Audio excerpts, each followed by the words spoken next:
안녕하세요. 저는 락플레이스의 양희선이라고 합니다. 여기서는 오픈시프트의 기본적이면서 핵심적인 내용에 대해서 간단하게 말씀드리도록 하겠습니다.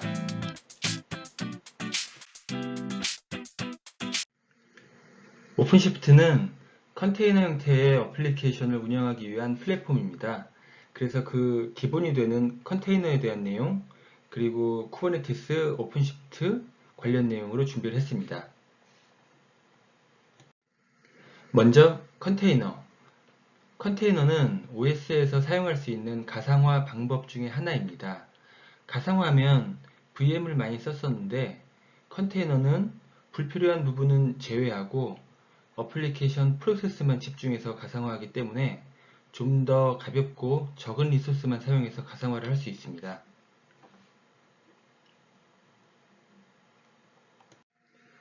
이 컨테이너를 만들어 쓰기 위한 방법으로 이미 많은 분들이 알고 계시는 도커를 사용할 수 있습니다. 도커는 OS 위에 도커 엔진을 설치하여 컨테이너를 만들고 사용할 수 있는 기술인데요. 간단한 스크립트 형태의 도커 파일만 작성하면 쉽게 컨테이너 이미지를 만들 수가 있습니다. 그래서 현재는 많은 사용자들이 도커 허브를 통해서 이미지를 공유하고 있고 오픈소스 커뮤니티에서는 도커 허브를 통해서 공식 이미지를 배포하고 있습니다. 컨테이너 기술이 급속도로 확산됨에 따라서 오픈 컨테이너 이니셔티브라는 단체가 설립되어 컨테이너에 대한 표준을 논의하게 되었습니다. 그 결과로 크라이오라는 표준 컨테이너 런타임이 생성되었고 오픈시프트 4부터는 도커를 사용하지 않고 크라이오를 사용하고 있습니다. 이 그림은 컨테이너와 VM이 어떻게 다른지 간단하게 비교하는 내용입니다. 먼저 하드웨어 리소스를 사용하는 방식을 보겠습니다. VM은 먼저 하드웨어 리소스를 나눈 다음에 VM을 만들지만 컨테이너는 리소스를 나누지 않고 컨테이너 엔진을 통해 리소스를 공유해서 사용을 합니다. 따라서 리소스 사용이 훨씬 효율적이죠. 또 VM은 내부에 각각 OS를 따로 설치를 해야 합니다. 따라서 메모리 1기가에 디스크 몇십 기가는 기본적으로 들어가게 되는데 컨테이너는 OS 없이 이미지에 어플리케이션만 들어가면 되기 때문에 대부분 몇백 메가바이트만 있으면 사용이 가능합니다. VM 대비 훨씬 가볍죠. 컨테이너를 사용하면 어떤 점이 좋은가에 대한 내용입니다. 먼저 개발자 측면에서 보면 기존에는 개발 서버에서 개발을 하고 운영 서버에 올리면 뭔가 에러가 나는 상황이 있죠. 보통 환경의 차이로 인한 문제가 발생을 합니다. 그런데 컨테이너는 어플리케이션에서 필요한 환경 변수와 OS 라이브러리까지 이미지로 맞춰서 올리기 때문에 환경의 차이로 인한 문제가 발생하지 않습니다. 또한 개발 서버를 여러 어플리케이션과 공동으로 사용할 때 특정 OS 라이브러리를 독립적으로 사용을 해야 하는 경우도 있습니다. 그런데 OS를 공유하다 보면 이런 게 문제가 될 수 있죠. 하지만 컨테이너를 사용하면 어플리케이션별로 이미지를 따로 만들어 사용할 수 있으므로 이런 문제가 발생할 일이 없습니다. 인프라 측면에서 보면 어플리케이션 이미지 내부를 신경 쓸 필요가 없기 때문에 기존 업무인 인프라 관리에만 집중이 가능합니다. 어플리케이션 때문에 OS 내부 패키지들이 달라질 필요가 없죠. 업무가 심플해지는 장점이 있습니다.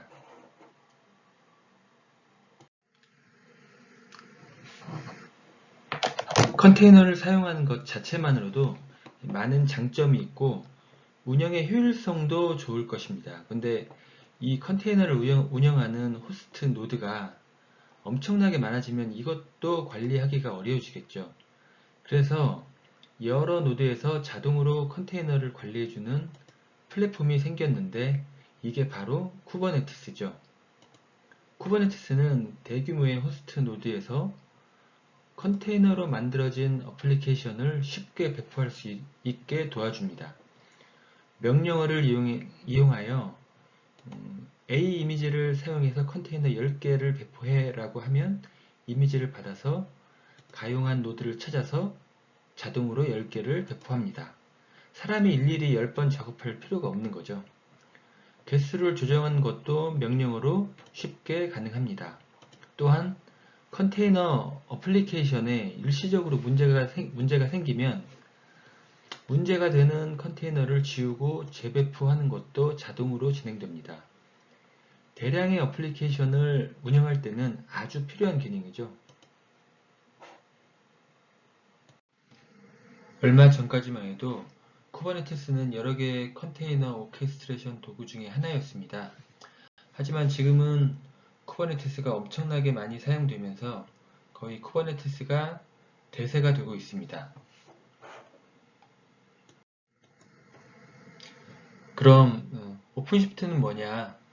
오픈시프트는 컨테이너 엔진과 쿠버네티스를 기반으로 어플리케이션을 쉽게 배포하고 관리할 수 있게 만든 엔터프라이즈급의 파스 플랫폼입니다. 쿠버네티스가 기본적인 골격과 확장성을 가지고 있는 플랫폼이라면 오픈시프트는 그 쿠버네티스 위에 파스를 위한 여러가지 엔터프라이즈급 기능을 가지고 있는 솔루션인 거죠.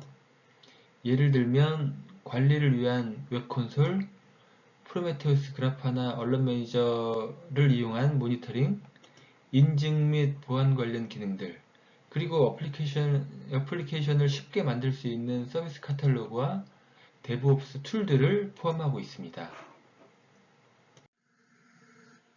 다음은 오픈시프트의 기본적인 아키텍처입니다. 먼저 빨간색 네모 박스가 하나의 호스트라고 보시면 되고요.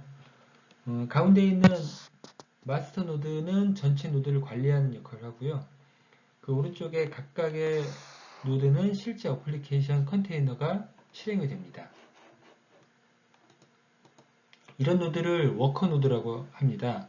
오픈시프트는 호스트가 베어미탈이든 VM이든 클라우드든 상관없이 설치가 가능하고요. 단 마스터 노드의 OS는 코어 OS이어야 하고 워커 노드는 코어 OS나 레드 리눅스를 사용할 수 있습니다. 그리고 오른쪽에 보시면 퍼시스턴트 스토리지가 있습니다. 컨테이너는 재기동되면 원본 이미지로 초기화되기 때문에 저장해야 할 필요가 있는 부분은 NAS로 연결해서 저장해야 합니다. 그리고 마지막으로 오픈시프트에서 실행되는 컨테이너는 워커노드의 내부 IP로 생성되기 때문에 외부에서 직접 연결이 되지 않습니다. 그래서 외부에서 내부로 연결해주는 라우팅 레이어가 필요한데요. 오픈시프트에서는 이 라우터가 별도로 구성이 되면서 어플리케이션을 생성하면 생성된 도메인 네임에 따라서 라우팅 정보가 자동으로 등록이 됩니다. 오픈시프트4를 기준으로 개발이나 테스트용으로 사용할 수 있는 최소 구성 사례입니다. 마스터는 3중화를 해야 하고요. 오픈시프트 구성 및 운영을 위한 베스천 노드도 필수입니다. 그 외에 라우터나 모니터링을 위한 인프라 노드가 별도로 있는 것이 좋습니다. 인프라 노드와 워커 노드는 필요에 따라 줄이거나 통합할 수 있습니다만 기본적으로 이와 같이 구성하는 것이 사용하기에 좋습니다.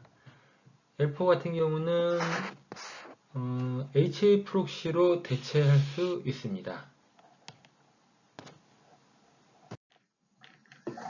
운영용으로 사용할 수 있는 구성 사례입니다. 마스터 3중화에 추가로 외부 트래픽이 들어오는 라우터도 이중화를 해야 합니다. 모니터링에 필요한 노드도 성능에 영향이 가지 않도록 인프라로 별도 구분을 하는 것이 좋습니다. L4는 내부 마스터 API 이용과 외부 라우터 트래픽용으로 별도 구분하면 좋습니다만 상황에 따라서 두 개를 하나로 합칠 수 있습니다. 추가적으로 NAS도 중요한데요. 운영 환경에서 NFS 말고 HI가 가능한 솔루션을 사용하는 것이 좋습니다.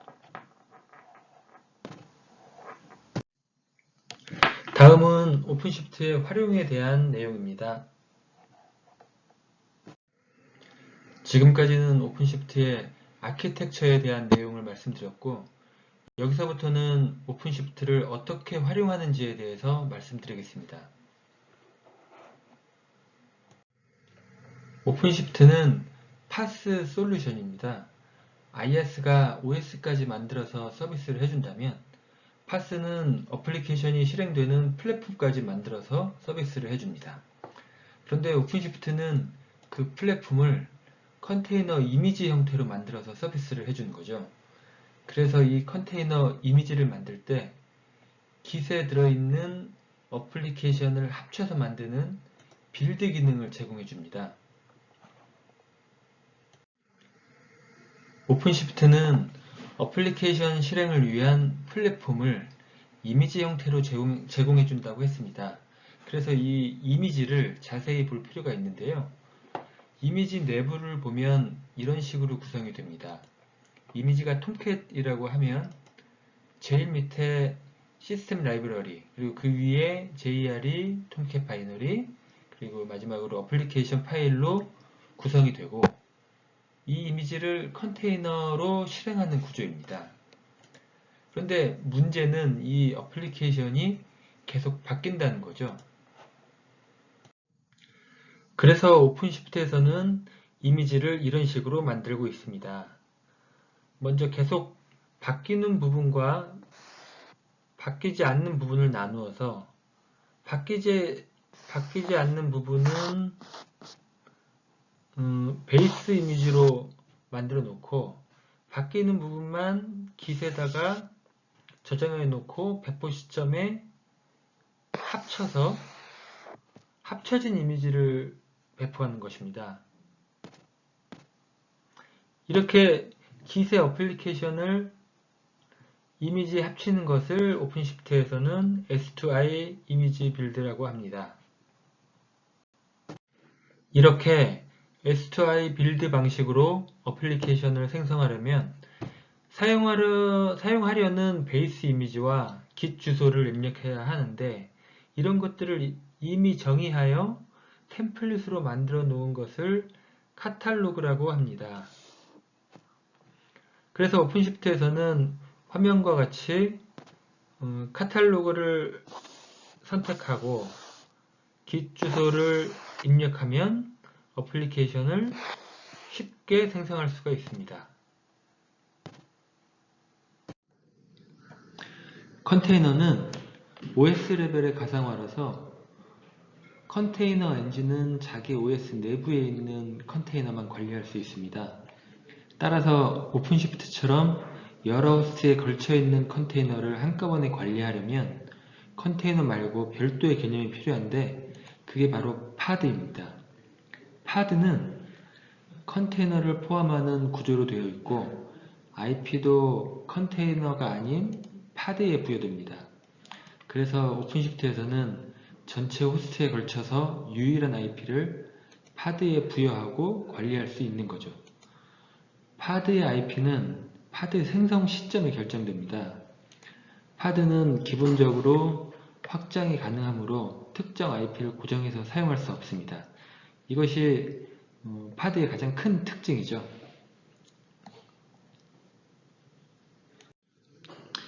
오픈시프트에서는 어플리케이션을 생성하면 바로 이 파드가 생성이 됩니다. 이 파드는 오픈시프트에서 쉽게 확장이 가능한데, 이러한 확장성 있는 구조를 만들기 위해서 내부적으로는 다양한 오브젝트들을 만들어서 관리를 하죠. 먼저 파드를 실제 생성하고 유지시켜주는 RC, 레플리케이션 컨트롤러죠.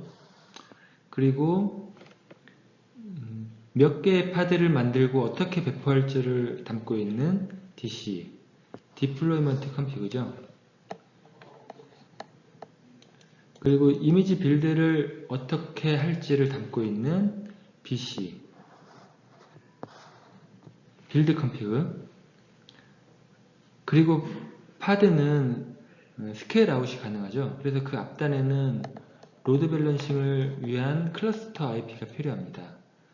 서비스라는 오브젝트가 그 클러스터 IP를 가지고 있죠. 그래서 그리고 그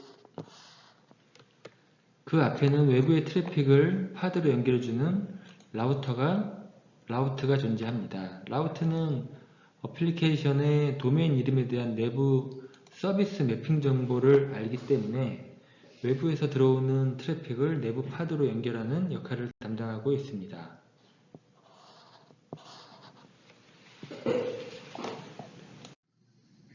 그러면 사용자 관점에서는 어떤 구조로 어플리케이션이 생성되는지 그 구조를 한번 보도록 하겠습니다. 먼저 사용자, 즉 유저가 있습니다. 유저는 권한을 부여받아 로그인할 수 있는 주체죠. 유저는 프로젝트를 만들 수가 있습니다. 프로젝트는 오픈시프트에서 어플리케이션을 생성해서 사용하는 논리적인 공간입니다. 유저는 프로젝트를 만들고 그 프로젝트 안에 어플리케이션의 여러가지 오브젝트들을 만들어서 사용하는 거죠. 유저는 어플리케이션을 만든 후에 소스가 변경되면 그것을 반영하기 위해 빌드와 배포를 수시로 수행할 수가 있습니다. 빌드 컴피그에서 빌드를 할 수 있고 디플로이먼트 컴피그에서 배포를 할 수가 있습니다. 각각은 실행될 때마다 실행 내역을 남겨서 그 이전 이미지를 보관을 하고 있습니다.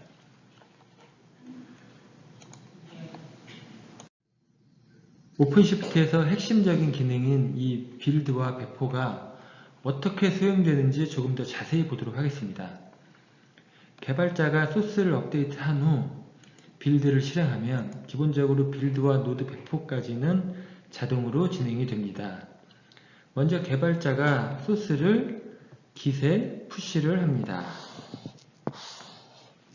그리고 오픈시프트에 빌드가 실행되면 빌더 이미지가 소스를 내려받아 새로운 이미지를 생성을 합니다.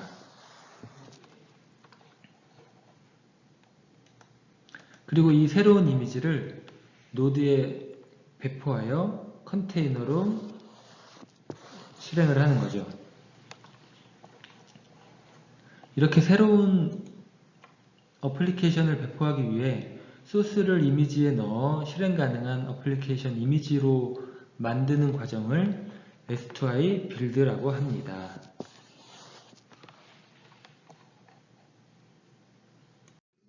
빌드에서 소스를 이미지에 넣는 방법은 파일 복사를 누가 컨트롤 하느냐에 따라서 세 가지가 있습니다. 빌드가 실행되면 오픈시프트의 빌더는 지정된 git으로부터 소스를 다운로드 받아 이미지 내부로 전달해 줍니다. 대략 루트 밑에 tmp 디렉토리죠. 그러면 이 전달받은 소스를 필요한 위치로 옮겨야 되겠죠.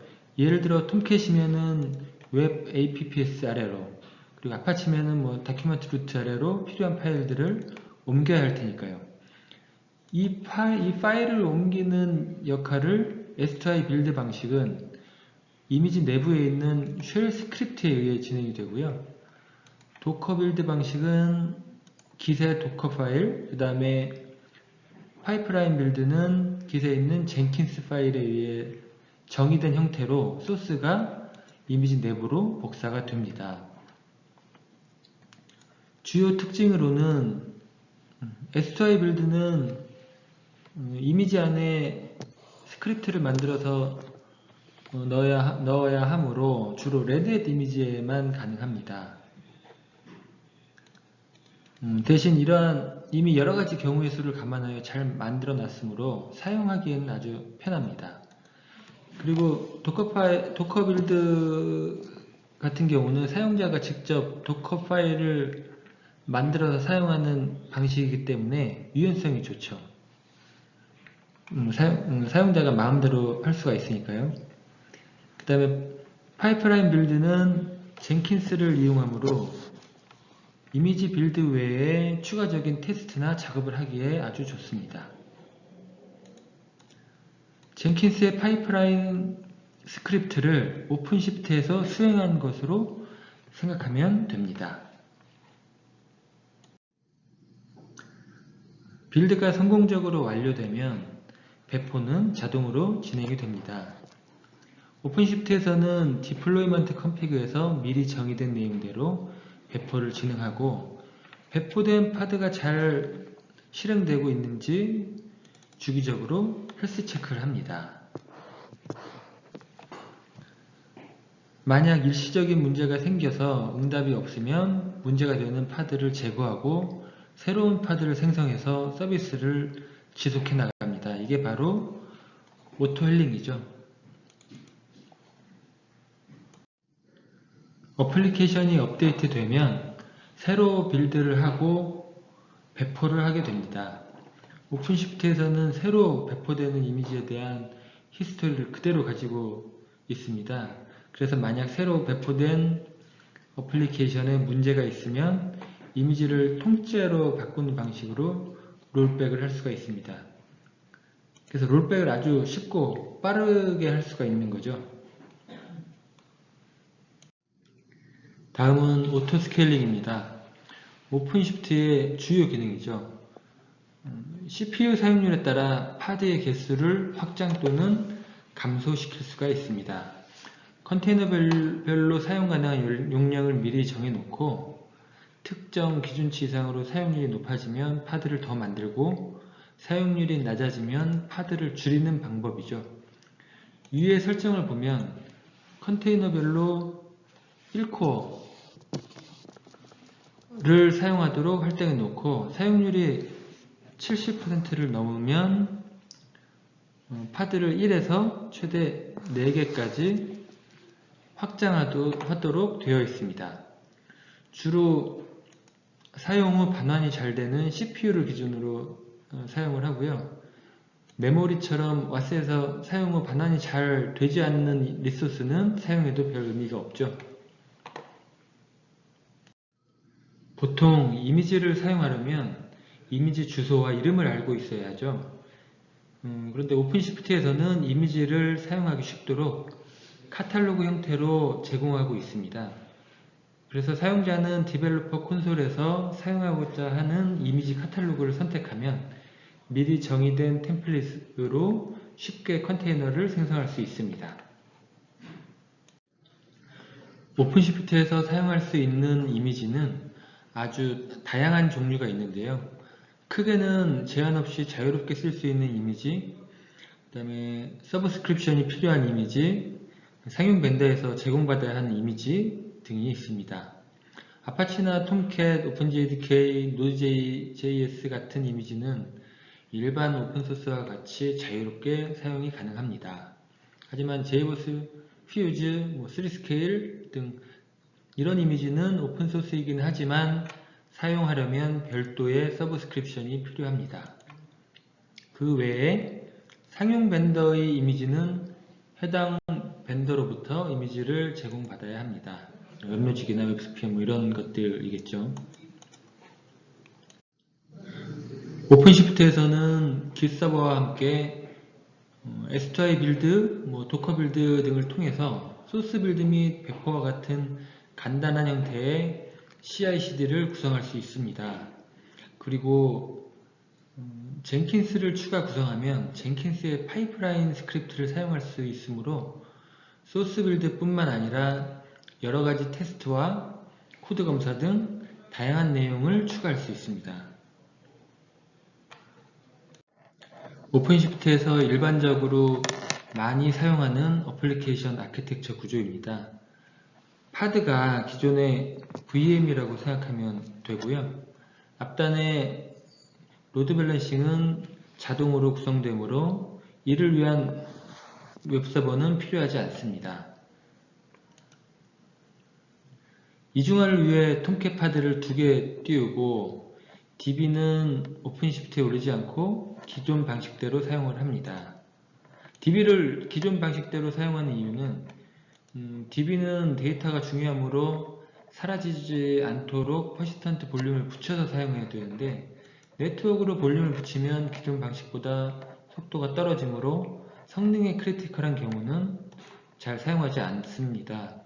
그리고 일반적으로 사용하는 오라클, MySQL, 포스트그레스 같은 RDB는 복제한다고 해서 확장할 수 있는 구조가 아니기 때문에 확장이 쉬운 WAS를 오픈시프트로 올리는 거죠. 속도보다는 확장성이 중요하고, 확장했을 때 문제가 없는 NoSQL 같은 경우는 오픈시프트에 올려도 괜찮겠죠. 이번에는 프론트엔드와 API 서버가 따로 되어 있는 형태를 보겠습니다. 프론트엔드는 외부에서 호출을 받아 API 서버를 호출하는 구조입니다. 프론트엔드 파드가 API 파드를 직접 호출을 해야 되는데, API 파드는 확장이 될 수 있으므로 그 앞단에 로드 밸런싱을 담당하는 서비스를 이용하여 호출할 수가 있습니다. 참고로 서비스는 오픈시프트 내부에서만 동작하는 클러스터 IP를 가지고 있으므로 외부에서는 호출을 할 수가 없습니다. 외부에서도 호출을 받으려면 별도로 라우트를 달아야죠. 다음은 기존의 어플리케이션을 오픈시프트로 옮기는 서비스 마이그레이션에 대한 내용입니다. 간단하게 정리하면 일반적인 웹아스 어플리케이션은 대부분 가능합니다. 기존의 어플리케이션을 오픈시프트로 올릴 때 어떤 문제가 발생할지 예상해 보려면 먼저 오픈시프트의 특징을 알아야 합니다. 오픈시프트에서는 어플리케이션을 실행하려면 이미지가 있어야 합니다. 그리고 이미지로부터 실행된 파드의 IP가 실행 시점에 동적으로 할당됩니다. 따라서 IP가 고정되어 있는 것을 기반으로 작성되어 있는 어플리케이션 로직이나 라이센스 체킹 방식이 있다면 문제가 될 수 있는 거죠. 그리고 컨테이너 내부에는 OS가 구동되지 않습니다. 때문에 크론탭 같은 OS의 특정 서비스를 이용하는 어플리케이션도 문제가 될 수 있습니다. 그리고 파드를 재생성하면 컨테이너가 초기화되기 때문에 어플리케이션 기동 중에 생긴 로그 파일들이나 변경된 부분들은 삭제가 됩니다. 따라서 중요한 파일들은 NFS로 마운트해서 따로 저장을 해야 합니다. 이런 부분들만 고려하면 큰 문제 없이 마이그레이션이 가능합니다. 기존에 웹와스가 연동되어 있는 레거시 시스템이 있습니다. 이것을 오픈시프트로 올릴 경우에 고려해야 할 사항을 정리해 보았습니다. 먼저 아키텍처 측면, 웹아스 구조나 서드파티 소프트웨어 구조 같은 걸 얘기하는 거죠. 그리고 CI/CD 측면, 깃을 필수로 사용해야 되죠. 그 다음에 어플리케이션 측면, IP나 이런 호스트네임 같은 거에 의존적인 부분이 있는지 이런 부분들을 고려를 해봐야 됩니다. 그러면 아키텍처 측면을 좀 더 자세히 보도록 하겠습니다. 몇 가지 포인트가 있는데요. 먼저 현재 사용하는 와스 버전에 맞는 이미지가 있는지 확인해 봐야 합니다. 오픈소스라면 아주 오래된 거 빼고 대부분이 있죠. 그 다음 웹아스 연동 방식에서 웹서버를 떼어내는 것이 좋습니다. 왜냐하면 와스 파드가 재기동되면 IP가 바뀌기 때문에 기존에 IP를 미리 적어놔야 하는 프록시 방식으로는 동적으로 연동을 할 수가 없습니다. 그래서 오픈시프트는 이를 위해서 라우터 기능이 기본으로 들어가 있기 때문에 와스 단일 구조로 가는 것이 좋습니다. 그리고 컨테이너를 재기동하면 내부의 파일이 초기화되기 때문에 저장이 필요한 디렉토리에는 NAS를 붙여야 하고요. 특정 와스의 세션 클러스터링이나 APM이 오픈시프트 환경에서 작동하는지도 해당 벤더에 확인해 봐야 합니다. 그리고 라이센스 확인 방식이 IP나 호스트네임에 상관이 없는지도 꼭 확인이 필요합니다. 기능은 문제가 없는데 라이센스 발급이 특정 IP로만 이루어진다면 문제가 되겠죠. 다음은 빌드 구성을 위한 CI/CD 측면입니다. 컨테이너를 사용하려면 WAS 이미지 안에 어플리케이션을 넣어야 합니다. 그리고 오픈시프트에서는 이를 위해 빌드 기능을 제공한다고 했습니다. 대신 소스는 깃서버에 들어있어야 하는데요. 깃서버에는 어플리케이션 뿐만 아니라 여러가지 설정 파일들도 넣을 수 있습니다. 이미 깃을 사용하고 있으면 문제가 되지 않겠지만 그렇지 않다면 CI/CD 방식을 깃을 사용하도록 변경을 해야 합니다. 이렇게 구성된 빌드를 호출하면 이미지 빌드에서 최종 배포까지 자동으로 수행되도록 CI/CD를 구성할 수 있습니다. 마지막으로 어플리케이션 측면에서 보면 서드파티까지 포함하여 IP 또는 호스트네임에 의존적인 로직이 있는지 확인을 해봐야 합니다. 파드의 IP가 바뀔 수 있는 것이 계속 영향을 미치죠. 그리고 JNI나 SSO 등 별도의 모듈이 있는 경우에 기존에 사용하던 어플리케이션이 리눅스에서 실행됐던 것이 아니라면 리눅스에서 실행 가능한지 확인을 해봐야 합니다. 이미지는 리눅스 기반이기 때문이죠. 또한 개발이나 운영 환경별로 바뀔 수 있는 부분은 보통 환경 변수로 처리를 할 텐데요. 오픈시프트에서는 빌드나 배포 시점에 환경 변수를 주입을 할 수가 있습니다. 또한 config 맵을 쓰면 환경 변수뿐만 아니라 프로퍼티 파일도 별도로 관리가 가능합니다.